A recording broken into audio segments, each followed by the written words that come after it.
자, 오늘 이재명 대표가 비명계 모임에 갔다는 게 이따 화제가 됐어요. 그 행사에 간 사진부터 한번 잠깐 보겠습니다. 이재명 대표가 이제 여기. 이게 이제 아니 그거 아니고요. 요거는 이제 원래 이 사람들 모임 사진이고 요거. 민주당의 길 1차 토론회. 그러니까 이제 프레임일 수 있는데 이재명 대표한테 이제 좀 안 좋은 소리를 많이 하는 사람들. 이거 되게 최대한 순화시킨 거예요. 그 모임에 이재명 대표가 가서 이제 이야기하는데 재밌는 장면 많았죠. 네. 네. 많았는데 우선은 우리가 흔히 언론에 제가 말씀드리는데 저 모임을 앞으로 비명이라고 하시면 안 됩니다. 오늘 공식적으로 이름이 바뀌었습니다. 비전 모임. 네. 비전이요? 네, 비전. 비전. 제시하는 모임. 비전 제시하는 모임. 예, 비전. 예. 그리고 이원욱 의원이 주도하다시피 하는데 보니까 우리가 비명으로 잘못 알려져 있더라. 오해를 받고 있더라. 이런 취지의 말을 했어요. 네. 그래서 저기 이재명 대표가 나타난 것 자체가 좀 당혹스러웠을 거예요. 그러니까 저도 그 영상들을 쭉 봤는데 네. 등장하실 때부터 이 여유 있는 그런 모습들에 많은 분들이 되게 환호할 수밖에 없었다 생각이 들고, 김종민 의원도 명확히 얘기했잖아요. 말씀하셨듯이 네. 비명이 아니라 비전이다라고 했는데 여태까지는 언론이 김종민 의원 얘기를 다 받았었잖아요. 이거 어떻게 하는지도 지켜볼 대목이다. 그리고 우리 저기 홍영표 의원이 지금처럼 당이 단결돼 있고 분열하지 않은 적이 없다라고까지 얘기를 했어요. 이분들은 정치를 아는 거예요. 네. 이재명 대표가 어떤 뭐 엄청 심한 고초를 당하거나 당대표 내려놓잖아요. 민주당 그냥 망하는 길이에요. 그럼요. 지금은 한 몸처럼 움직이지 않으면 큰일 나는. 그러니까 이재명 대표도 이제 뭐 아주 단순한 생각을 한 사람들은 예를 들어 비명들이 이재명 대표를 뭐 체포 동의안에 뭐 찬성표를 던질 거야 같은 소리 하겠지만 내가 봤을 땐 그건 불가능해요. 이재명 대표 그렇게 되는 순간 화살은 윤석열한테 향하는 거 아닙니다. 민주당을 향하지 지지층들이. 그러면 그거 극복하고 총선 이길 수 있습니까? 지금 상황에서는 뭐 쓴소리하고 막 언론에 막 날려고 뭐 이재명 대표 비판하는 것 같은 소리를 내도 현실적으로 저런 사람들이 민주당에서 이재명을 지키는데 앞장 서주면 훨씬 시너지가 더 나는 거예요. 그렇죠. 우선 전해철 의원이 태세 전환을 해서 지난번에 성남 FC로 이재명 대표 소환했을 때 이런 걸로 소환하냐 이렇게 마이크를 잡고 얘기를 했어요. 그리고 그거는 뭐 개인적으로 이재명 대표에게 라이벌 의식이 있을 수도 있고 때론 이재명 대표의 어떤 거에 뭐 비판적일 수도 있잖아요. 그런데 윤석열 정부의 검찰, 윤석열 검찰의 정적 죽이기 보복 수사 앞에선 하나가 된다. 그겁니다. 그리고 이거는 김종민 의원도 얘기했던데요. 팩트가 있어야 된다. 검찰이 팩트를 보내라. 근데 김종민 의원이 조금 말을 길게 돌렸고 못 알아먹게 만들었는데 전체적인 문장을 읽어보면 네. 그 수사 잘못된 거라는 이야기. 그렇죠.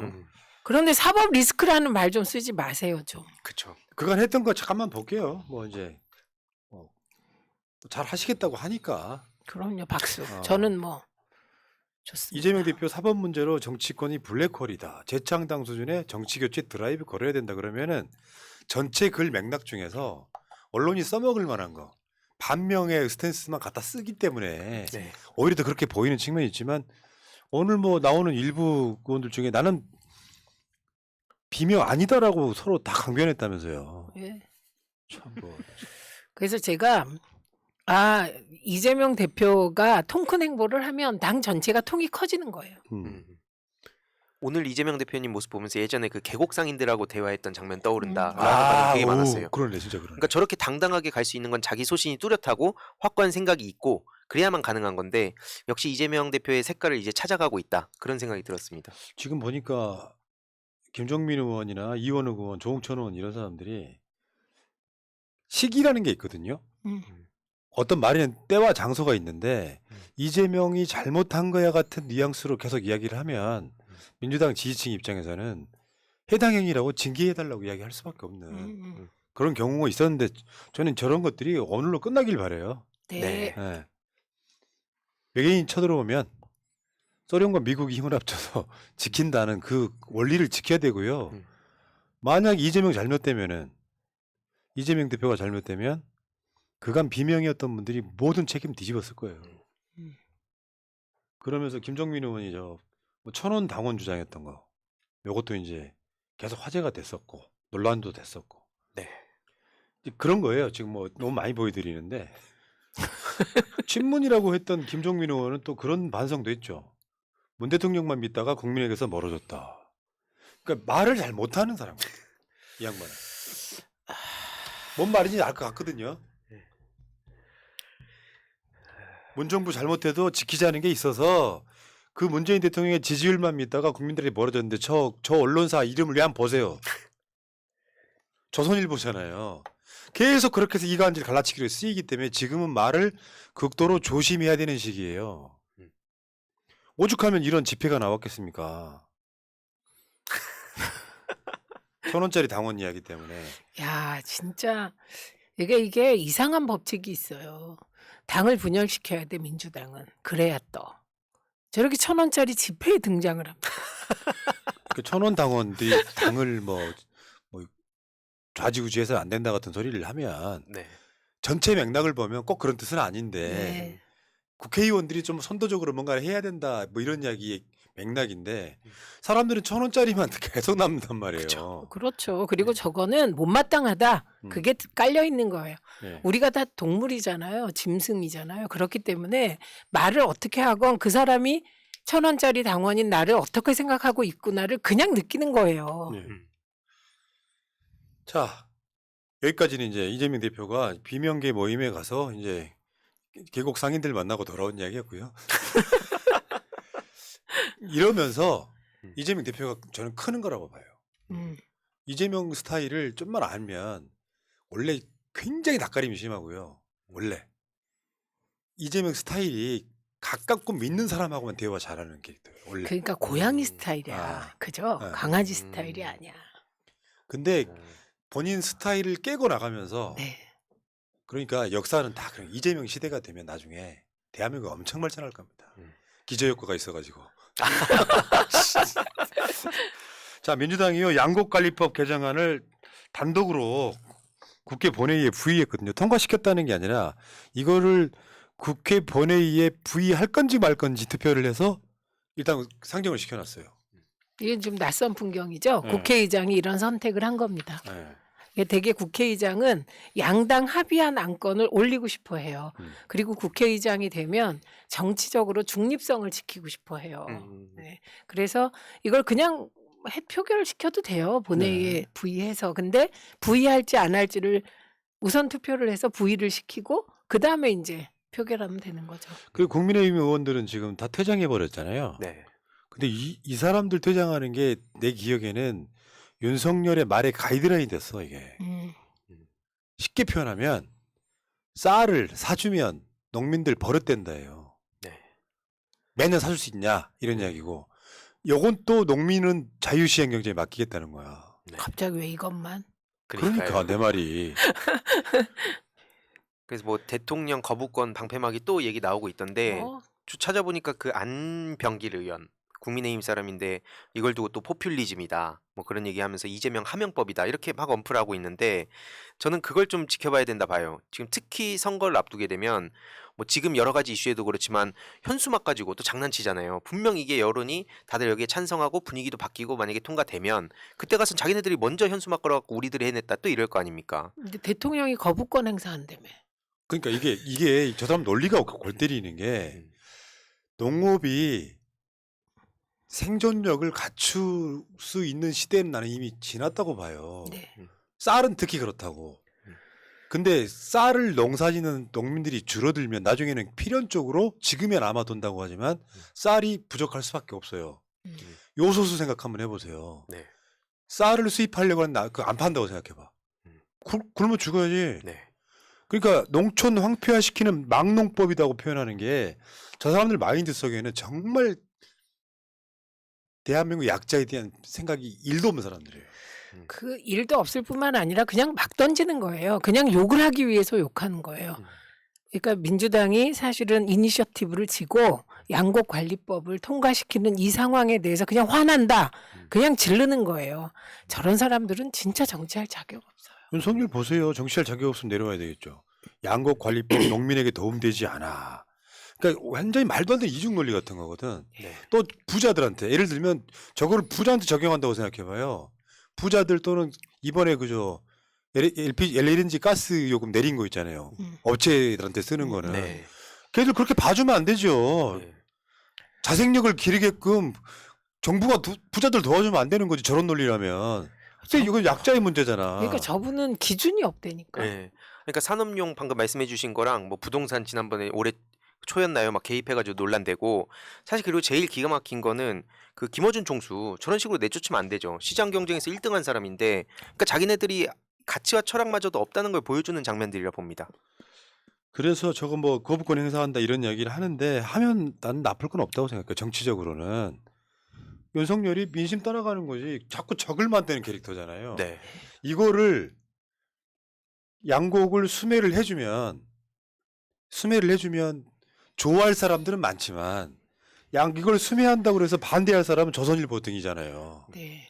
국민을 보고 갈 줄 몰라요, 이 사람은. 아유, 답답해 진짜.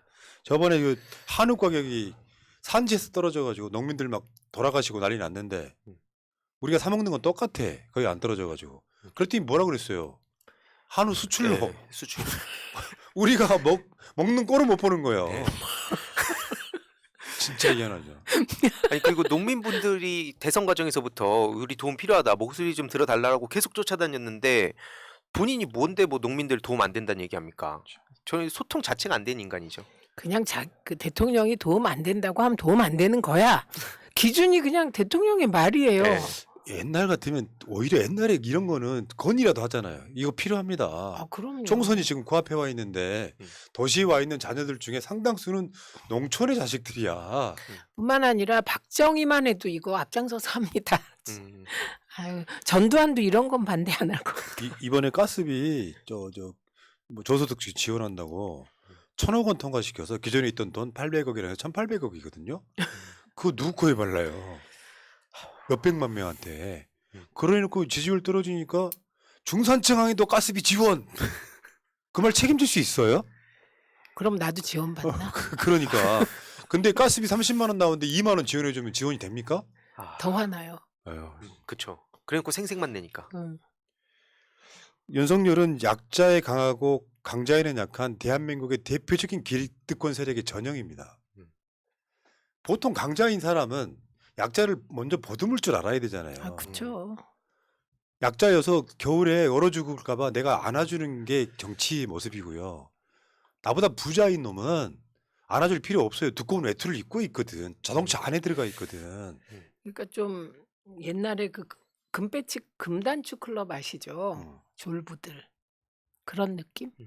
저는 방금 말씀하신 거에 되게 공감하는 게 그래서 이재명 대표를 어떻게든 쫓아내려고 하는 거구나라는 생각이 들었거든요. 왜냐하면 대선 과정에서 억강부약이라 해서 이재명 대표님의 가치를 딱 전 국민한테 보여드렸잖아요. 완전히 이게 배치되는 상황이라서 저들 네. 눈엔 까시겠다. 그러니까요. 지금 이재명 표 정책들이 이 양곡관리법을 필두로 해가지고 통과되는 시작점이에요, 이게. 그래서 국민들이 효능감을 느낀다고 해요. 그러니까 제가 항상 드리는 말씀처럼 민주주의는 결과가 아니고 과정이다. 예를 들어서 이걸 윤석열이 거부권 행사해도 된다니까요. 그건 윤석열한테 피해가 돌아가지 민주당한테 피해가 되지 않습니다. 이상민 탄핵 마찬가지고 김건희 특검 마찬가지예요. 최소한 민주당이 의석이 한 130석이었으면 기대치가 별로 없어요. 근데 169석이기 때문에 폭정 막아라 이런 거거든요. 그래서 국민 삶에 도움이 된다면 민주당은 무엇이든지 해야 됩니다. 이 시점에서는. 총선 전까지, 아니 총선도 내년 되면은 그런 거 하기 힘들 것 같고요. 올 말까지가 민주당한테 주어진 마지막 골든타임이다. 그 시작이 양곡관리법 이거다. 이렇게 보시면 되겠죠. 여기까지 하겠습니다. 이재명을 지켜야 민주당에서 합니다. 투트랙. 자, 지금 그 주말 집회 있죠. 사람들이 엄청 기대하고 있어요. 진짜 한 100만 분 모일 것 같아. 주위에 나한테 연락 오는 사람도 있어. 민주당 집회 어디서 하냐고. 그거 보람 PD 그거 하나만 보여주세요. 민주당 장외 집회라고 불리는 그거를 여러분들이 보시고 그날은 대규모 집회의 날입니다. 광화문에서부터 시작해서 거기 이제 12구 참사 대형 집회가 오후 2시에 있고요. 민주당 행사는 오후 3시에 송내문 근처에서 있고요. 네. 그리고 촛불행동의 집회도 있고요. 그 라인에 쫙 들어 있는 거예요, 지금. 네. 네, 제가 여러분에게 꼭 드리고 싶은 말씀이 있는데요. 이거는 우리가 이재명 대표가 검찰에 자꾸 소환되고 언론이 집중적으로 검언유착 언론 플레이를 하고 일부 분들은 정말 지긋지긋하다고 하세요. 그리고 기운도 빠져 있는데 이거 뒤집어서 생각하면 검찰은 지금 정말 미칠 지경일 거예요. 예, 그리고 변호사비 대납 갖고 난리 쳤는데 변호사비 대납 지금 하나도 그 근거 연결고리 다 못 찾고 있고 원래 없는 사건이라니까 그 사건은. 그리고 대장동도 돌고 돌아 배임이죠. 그래서 제가 과거 신문을 좀 찾아봤어요. 그랬더니 이재명을 12월 내로 11월에 소환한다 구속시킨다 그때부터 시작됐더라고. 11월 그랬다가 12월 그리고 1월까지는 꼭 한다. 그런데 지금 1월이 다 가고 있어요. 네. 네, 그래서 사실은 내부에서 우리가 얘기를 할 때 2월까지만 버티면 정치검찰이 더 이상 이렇게까지 준동 못한다 그렇게 얘기했거든요. 그런데 지금 2월이 분수령이잖아요. 네, 그래서 민주당의 길 분들에게 특히 호소하고 싶은 거는 지금 그들도 양심이 있어야지. 지금 공소장 다 보시면 이재명이 돈 한 푼 안 받았다는 거 다 아실 거예요. 예, 그래서 똘똘 뭉쳐서 2월을 넘기면 분위기는 확 달라진다. 그래서 힘내시라고 그 얘기를 꼭 드리고 싶었습니다. 저 행사에 무대에 거의 비명이라고 불리시는 분들이 몇 분 올라가시면 좋겠어요. 네. 훨씬 더 시너지가 있을 거예요. 자, 이재명을 지켜야 민주당이 산다.